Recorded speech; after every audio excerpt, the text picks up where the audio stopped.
नमस्कार विद्यार्थी मित्रांनो, स्वागत आहे तुमचं आपल्या यूट्यूब चॅनलवरती। आज आहे दिवस 11वा 0 टू ॲडव्हान्स मॅथ सिरीजचा आणि आज आपण बघणार आहोत अपूर्णांक।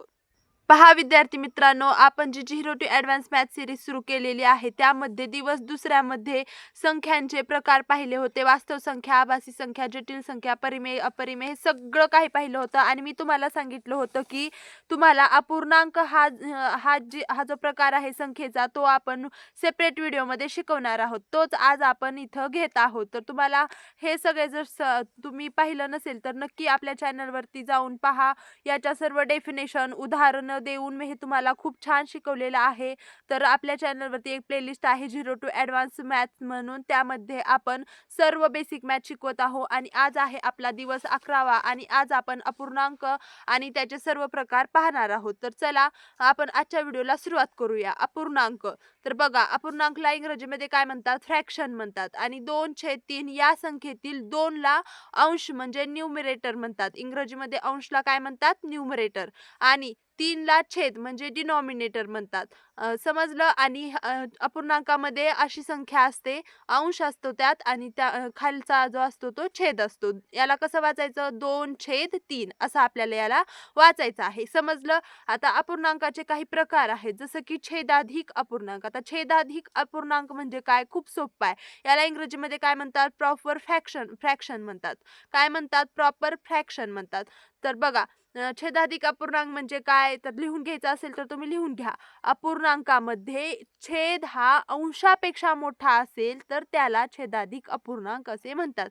छेदाधिक अपूर्णांक म्हणजे काय, अंश आणि छेद काय आत्ताच मी तुम्हाला सांगितलं आहे। तर अपूर्णांकामध्ये छेद हा अंशापेक्षा मोठा असेल, काय असेल, मोठा असेल, म्हणजे काय, छेद हा अंशापेक्षा मोठा असेल तर आपण त्याला छेदाधिक अपूर्णांक म्हणतो। जसं की इथं उदाहरणात मी तुम्हाला दाखवलेलं आहे 2/3। बघा हा छेद जो आहे तो 2 पेक्षा मोठा आहे की नाही, अंशापेक्षा मोठा आहे की नाही। तसंच 4/5, बघा 5 हे 4 पेक्षा मोठा आहे की नाही, म्हणजे इथं छेद हा अंशापेक्षा मोठा आहे की नाही। इथं 1/3, 3 हे 1 पेक्षा मोठा आहे की नाही। तसंच कितीही मोठी संख्या घ्या, तर बघा 100 हे 100 हा छेद आहे, 21 हा अंश आहे, हे 100 21 पेक्षा मोठा आहे की नाही, तर याला काय म्हणायचं तुम्ही, छेदाधिक अपूर्णांक म्हणायचं याला। आता अंशाधिक अपूर्णांक छेदाधिक अपूर्णांकच्या एकदम उलट, तर यामध्ये काय होणार, अपूर्णांकामध्ये अंश हा छेदापेक्षा मोठा असेल तर त्यास अंशाधिक अपूर्णांक असे म्हणतात। थोडक्यात काय, इथं छेद मोठा, इथं अंश मोठा। बघा 3 पेक्षा 5 मोठा आहे, 7 पेक्षा 8 मोठा आहे, इथं पण 5 पेक्षा 13 मोठा आहे, म्हणजे हे कसले अपूर्णांक आहेत, अंशाधिक अपूर्णांक आहेत। हे कसले अपूर्णांक आहेत, अंशाधिक अपूर्णांक। तुम्हाला कुठेही परीक्षेमध्ये अपूर्णांकाबद्दल असा क्वेश्चन आला तर तुम्हाला उत्तर देता आलं आहे, देता आलं पाहिजे।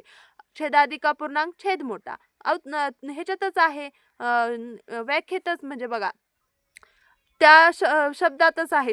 छेदाधिक म्हणजे छेद मोठा, अंशाधिक म्हणजे 3 मोठा, अंश अधिक, अधिक म्हणजे काय, अधिक म्हणजे जास्त, अधिक, बघा अंश अधिक आहे, इथं इथं छेद अधिक आहे म्हणून ह्याला अंशाधिक, इथे अंशाधिक आणि इथं छेदाधिक। समजलं। आता पुढे आणखीन कोणते प्रकार आहेत बघा, समछेद अपूर्णांक। समछेद अपूर्णांक म्हणजे काय, अपूर्णांकाचे छेद समान असतील तर त्यांना समछेद अपूर्णांक असं म्हणतात। समजलं। समछेद अपूर्णांक म्हणजे बघा इथं 2 आणि हे 2, हे 2 काय झाले, समछेद अपूर्णांक झाले, म्हणजे काय, याचा पण छेद आणि याचा पण छेद समान आहे। आता इथं याचा पण छेद समान आहे, म्हणजे हे 3 काय झाले, एकमेकाचे समछेद अपूर्णांक झाले।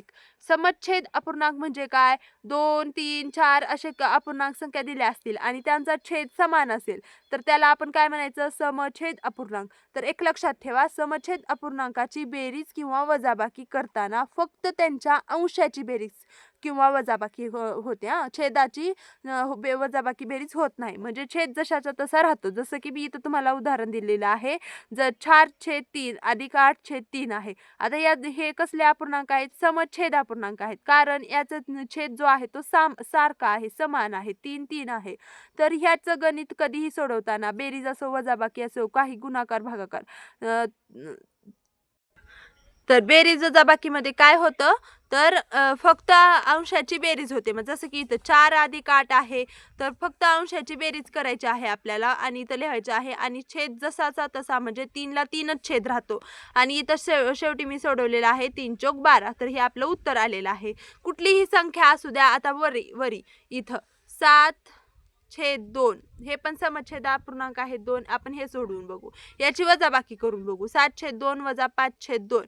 आता याची वजाबाकी होताना फक्त वरच्या अंशाची वजाबाकी होणार आणि हे 2 जसेच तसं राहणार. 7 वजा 2 2. 2/2 आलं म्हणजे काय उत्तर येणार? 1 उत्तर येणार आहे.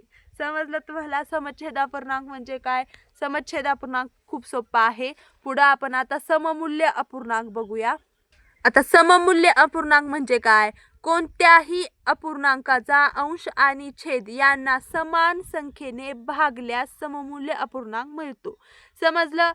बघा, सममूल्य अपूर्णांक म्हणजे काय? आता सम म्हणजे काय? सारखं आहे का? इथं नाही, लक्षात ठेवायचं आहे. कोणत्याही अपूर्णांकाचा अंश आणि छेद यांना समान संख्येने भागल्यास सममूल्य अपूर्णांक मिळतो. बघा, अंशाला पण आणि छेदाला पण समान संख्येने भागायचं आहे. म्हणजे काय? इथं 15ला आता 15 आणि 21 हे अंश आणि छेद आहेत. तर 15ला पण 3ने आणि 21ला पण 3ने भागलं की आपल्याला काय मिळतो? सममूल्य अपूर्णांक मिळतो. काय मिळतं? सममूल्य अपूर्णांक मिळतो. म्हणजे याचं मूल्य आणि याचं मूल्य सारखंच असतं. जर 21 भागिले 15 म्हणजे केलं आपण, हे सोडवलं तर जे काही उत्तर येतं तेच इथं पण 7/5 केल्यानंतर उत्तर येतं. समजलं सममूल्य अपूर्णांक म्हणजे काय? सममूल्य अपूर्णांक म्हणजे छेदाला आणि अंशाला सारख्या समान संख्येने भागलं की जे काही आपल्याला अपूर्णांक मिळतो तो असतो आपला सममूल्य अपूर्णांक. सममूल्य म्हणजे काय? याचं पण मूल्य आणि याचं पण मूल्य समान आहे. समजलं? याला पण सोडवलं, भागाकार केला 15/21 तर तेच उत्तर येणार आणि 5/7 केलं तर तेच उत्तर येणार आहे. समजलं तुम्हाला? सममूल्य अपूर्णांक कळाले आहेत आता तुम्हाला. सममूल्य अपूर्णांक म्हणजे काय? पुढचा आपला अपूर्णांकाचा प्रकार आहे पूर्णांकयुक्त अपूर्णांक. पूर्णांकयुक्त अपूर्णांक म्हणजे काय? अंशाधिक अपूर्णांक दिला असेल तर अंशाला छेदाने प्रत्यक्ष भागून त्याचे रूपांतर पूर्णांकयुक्त अपूर्णांकात करता येते. पूर्णांकयुक्त अपूर्णांक म्हणजे काय? अंशाधिक अपूर्णांक. अंशाधिक अपूर्णांक आपण बघितलेला आहे. अंशाधिक म्हणजे अंश मोठा असलेला अपूर्णांक. अंशाधिक अपूर्णांक दिला असेल तर अंशाला छेदाने प्रत्यक्ष भागून त्याचे रूपांतर पूर्णांकयुक्त अपूर्णांकात करता येते. म्हणजे काय? आता ते कसं करायचं? तर बघा, इथं 23/5 आहे. तर या ज्या छेदाने म्हणजे हा अगोदर कसला अपूर्णांक आहे ते लक्षात घ्या. हा आहे अंशाधिक अपूर्णांक. म्हणजे काय? तर ह्याचा अंश मोठा आहे म्हणून हा आहे अंशाधिक अपूर्णांक. मग पूर्णांकयुक्त अपूर्णांक करण्यासाठी अगोदर आपल्याला अंश मोठा पाहिजे म्हणजे अंशाधिक अपूर्णांकच पाहिजे, हे लक्षात ठेवा अगोदर तर. आणि आता या 5ने या 23ला भागायचं आहे आणि पूर्णांकयुक्त अपूर्णांक याला म्हणतात. याच्यामध्ये आपल्याला याला कन्वर्ट करायचं आहे. म्हणजे 5 चौक 20, 20चा भाग जातो आणि याला पूर्ण भाग जातो का? नाही. तर 3 उरतं नंतर. मग काय करायचं? 3 हे वरी लिहायचं आणि 5 चौक 20 हे साईडला लिहायचं आणि खाली 5 म्हणजे काय झालं? हे आपण कसं रूपांतर केलं याचं? पूर्णांकयुक्त अपूर्णांकामध्ये. आता आणखीन एक उदाहरण 16/3. आता याला कसं रूपांतरित करायचं? ते आता 3ने 16ला भागायचं. 3×5 15 येतं. 3×5 15. 3 संग 18 होतं. मोठं होतं 16पेक्षा. मग 3×5 15. उरलं किती? 1. ते वर लिहायचं आणि हा छेद जो आहे जसाचा तसा खाली लिहायचा. तर हे काय केलं आपण? पूर्णांकयुक्त अपूर्णांकात याचं रूपांतर केलं. आता ह्याचं रूपांतर आता मूळ रूपांतर असं याच्यामध्ये करायचं असेल तर काय करायचं असतं? 5 गुणिले 4 गुणिले 5 आणि अधिक 3 करायचं. छेद 5 म्हणजे काय? 5 चौक 20 अधिक 3 23/5 जसंच तसं आलं उत्तर. तर ह्याला म्हणतात पूर्णांकयुक्त अपूर्णांक. आज बघा आपण अपूर्णांकाचे किती उदाहरणं किती प्रकार पाहिले आहेत. छेदाधिक अपूर्णांक, अंशाधिक अपूर्णांक, समछेद अपूर्णांक, सममूल्य अपूर्णांक आणि पूर्णांकयुक्त अपूर्णांक. अशा प्रकारे अपूर्णांक हा आपण धडा आज संपवलेला नाही, कारण आणखीन आपल्याला याचा गुणाकार, भागाकार, बेरीज, वजाबाकी बघायची आहे. ते आपण पुढच्या व्हिडिओमध्ये बघणार आहोत. तर बघा, आज आपण अपूर्णांकाचे सर्व प्रकार पाहिलेले आहेत. हे तुम्हाला समजले की नाही मला कमेंटमध्ये व्हिडिओमध्ये सांगायच्या आहेत. आणि पुढच्या व्हिडिओमध्ये आपण अपूर्णांकाची बेरीज आणि वजाबाकी करायला शिकणार आहोत. तो व्हिडिओ पाहण्यासाठी आपल्या चॅनलला सबस्क्राईब करून बेल आयकॉन प्रेस करा, म्हणजे माझी सर्व इथून पुढची व्हिडिओज तुमच्यापर्यंत पोहोचतील. आणि हा व्हिडिओ आवडला असेल तर या व्हिडिओला लाईक, शेअर, सबस्क्राईब नक्की करा. भेटूया पुढच्या व्हिडिओमध्ये. धन्यवाद.